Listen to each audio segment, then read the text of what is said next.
Assalomu alaykum hurmatli o'quvchilar, yosh doirachilar. Bugun doira cholg'usi bo'yicha beradigan metodik tavsiyalarimiz doira ijrochiligida oddiy va murakkab yo'llarni ijro qilish metodini o'rganamiz. Bizga ma'lumki, dunyoda ikki xil yo'nalish bor.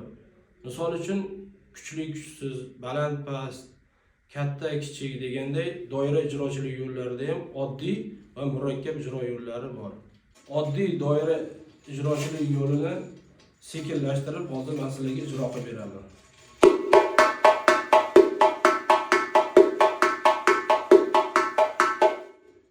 Buni endi rez darajasida ijro qilamiz.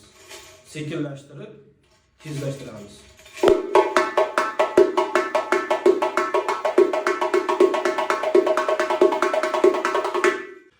Endi murakkab doira ijro yo'lini ijro qilamiz. Buni ham sekinlashtirib, o'sha ijro qilingan paytida ikkita qo'lda bag, gum notalari birdek harakatga kelishi kerak.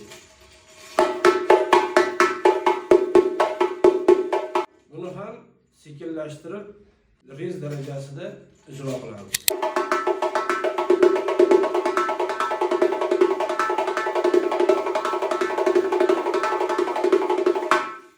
Tabiiyki, o'quvchi yoshlarimizda savol bo'lishi mumkin.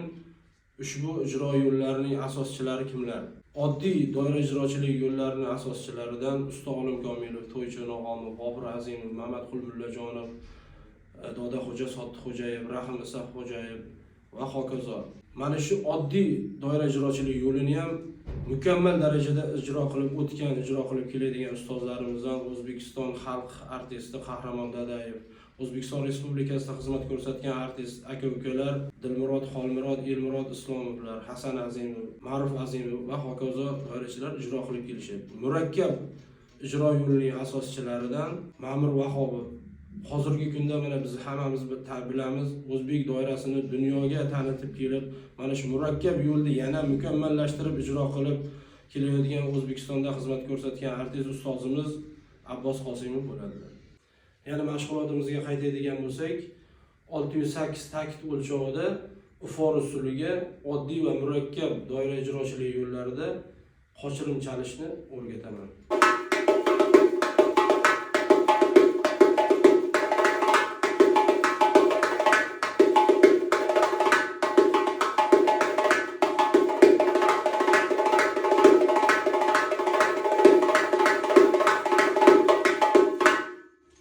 Murakkab doira ijrochilik yo'lida.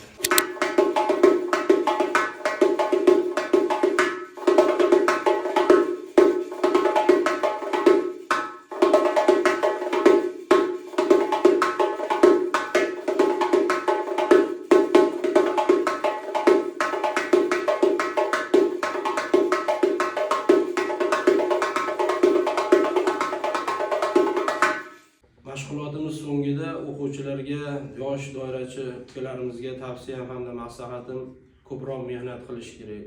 Ko'proq o'z ustida, doira cholg'usi ustida ishlash kerak. Hozir mana ijtimoiy tarmoqlar rivojlangan paytida o'sha ijtimoiy tarmoqlardan to'g'ri foydalanib, ko'proq ustozlar ijro qilgan asarlarni eshitish, tinglash, uni ko'rib o'rganib, shu ustozlar darajasida ijro qilishni men tavsiya qilaman.